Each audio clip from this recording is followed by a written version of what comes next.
right, guys, so we're looking at section 2.2, part number 2 on the notes.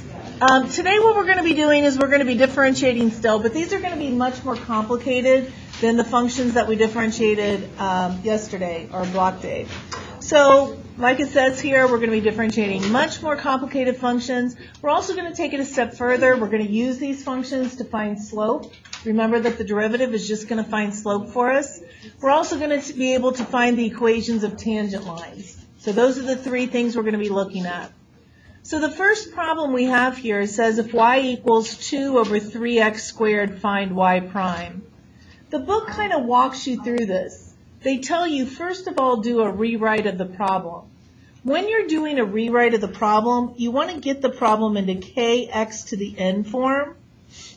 So if I want to write this one in a form that's going to make it so I can take the derivative, 2/3 is going to be the k value. X is in the denominator, and I want it to be here in the numerator. So now what is the power going to be? -2. And so now I'm going to start differentiating. So I'm going to do my k times n is -4/3 x. We're going to subtract 1 from that, and that's -3. And now we have to simplify that answer. So to simplify that answer, it's going to become y prime equals -4 over 3x cubed. So what we're doing is we're rewriting it in kx to the n form using our formula k times n x to the n minus 1, and then we're simplifying one more time. All right, on number 2, the first thing we want to do is we want to square this out. So the problem's going to be y equals pi over what? If we square that, 16x squared, right? Can anybody tell me a way we can write that in kx to the n form? All right? Good. She's correct. Pi is not a variable. Pi is a constant. It's just like the number 3. It's 3.1415, etc. So it's just going to be a number. It's just a k value like anything else. So when we go now to take the derivative, we're going to have to do k times n. That's going to be -2 pi over 16 x. We subtract 1. So that's going to be our answer. But I'm going to simplify it a little bit more. That's going to be -pi over 8 x to the -3. And so what's our final derivative going to be completely simplified? -pi over, good. Okay, so just a little bit more difficult than the ones we did for homework. Okay, let's flip over on the back. Taking it one step beyond that. Find the slope of the tangent line of the curve at the given point. So now we're trying to find the slope of the tangent line to this curve. So again, the first thing we have to do is we have to multiply this all out. So this is going to be f of x equals 4. What do we get if we have x plus 3 quantity squared?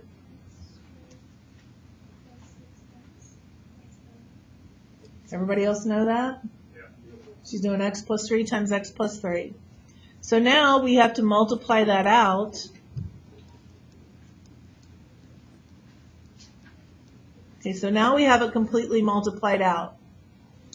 Get in the habit of using correct notation, saying this is just the original function, so is this. Now we're taking the derivative. Go ahead and take the derivative on your own.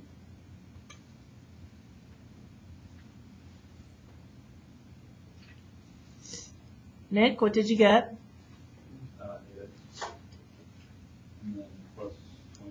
Good.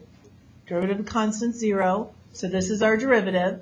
And now we want to know what's the slope when x is 2. So now I can just plug in 2 in for x.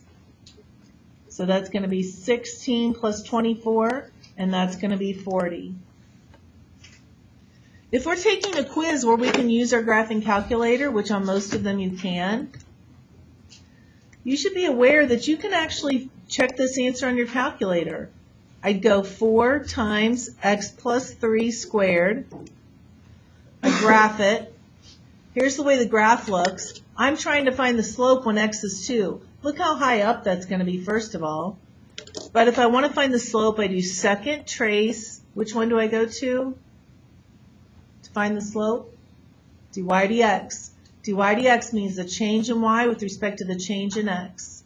So I'm going to say, now I want to know the slope when x is 2. And there we go, 40. So it shows me right there that that answer is going to be 40. Look at the x and y. It's really high up there. And that's why that slope is so steep. See, the higher up you go on that graph, the steeper that slope gets. If I find the slope at another point, what do you think the slope is at negative 3? The slope right there at negative 3, what do you think it might be? Not no slope, it would actually be 0 slope. No slope is a vertical line. So watch, I'll check that now. If I want to know the slope at negative 3, see how that slope is 0? But if I go over a little bit further, what do you think it might be at negative 2? Well, let's see. At negative 2, the slope's 8. Remember how the slope gets steeper and steeper and steeper the higher up we go on that one. Okay, let's do this one now. We want to find the slope of the tangent line at x equals negative 2. For a problem like this, you have to get rid of the fact that we have a quotient. So what I have to do is I have to divide each one of these terms by x. So I have to think of this as h of x equals 2x squared over x minus 3x over x plus 1 over x. I have to keep simplifying. So this is going to be 2x minus 3 plus, now how should I call this one if it's 1 over x? X to the negative 1. That's still just my original function. Now we're going to take the derivative. Allie, what's the derivative of 2x? No, 2x, you use the coefficient, so it's going to just be 2. The derivative of a constant, what is it, everybody? 0. And then this derivative, I have to do 1 times negative 1 is negative 1x and subtract 1. So this is going to simplify to 2 minus what? Minus 1 over x squared, right? Okay, so there's my function. And so then I'm going to have to find the slope at negative 2. So plugging that in, I'm going to have 2 minus 1 over negative 2 squared. So that's going to be 2 minus 1/4. And that's going to be 1 3/4 or 7/4 for our slope.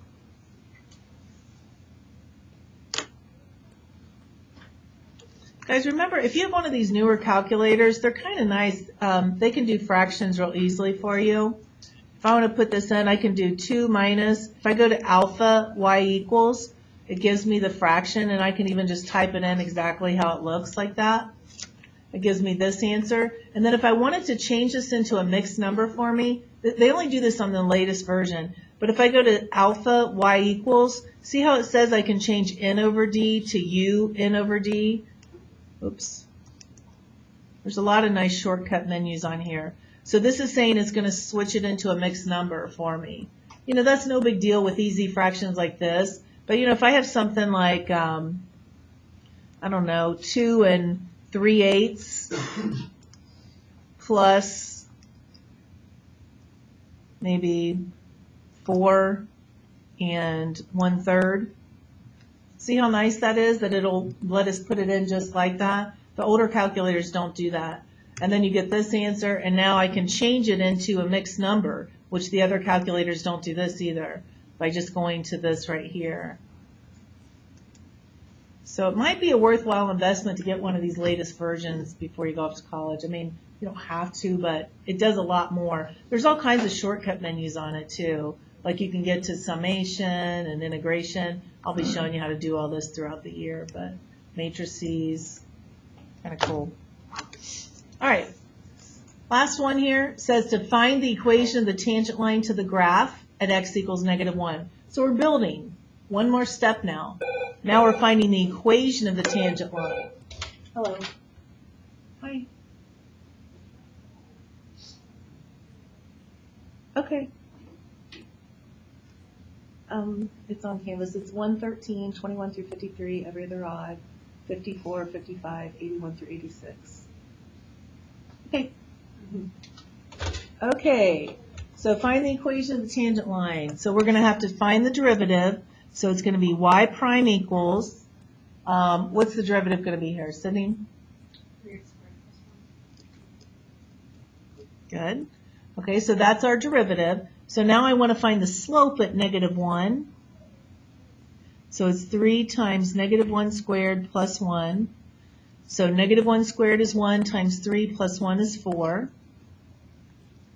So now we've got our slope. So what do we need to know to find the equation of a line? We need to know the slope and we need to know the point, don't we? We have to know the y value. So if I know x is -1, how am I going to find out the y value? Plug it into the original, right? When we plug into the slope, what are we finding? I'm sorry, I just said the answer. When we plug into the derivative, we're finding the slope. When we plug into the original, we're finding the y value. So -1 cubed is -1, -1, -2. So that gives us -4. Okay, so now we have our point and we have our slope. So now we just use point slope, which is this. We plug in here, here, and here. We have y minus -4 equals our slope times x minus -1. Okay, and so now simplifying this, we're going to get y equals 4x plus 4 minus 4, which is y equals 4x. Let me show you how you can check something like this. What I can do is go to my y equals. I'm going to put in my original function. So what I want to do is I want to see, does this line appear to be that tangent line?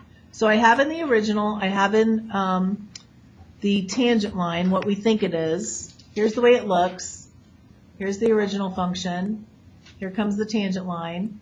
It's supposed to be tangent at -1. It appears to be, but if I want to check that, I'm going to go to my table of values. And at -1, they should have the same y value, and they do. And see how they don't have the same y value at other places? That's because they're not tangent. Now right here is where it has to pass through, but a line's going to have to pass through it because it has to go on forever. But there's where it's going to be tangent. Okay? Any questions? All right, guys, so that's it for today. You've got plenty of time to get started on your assignment.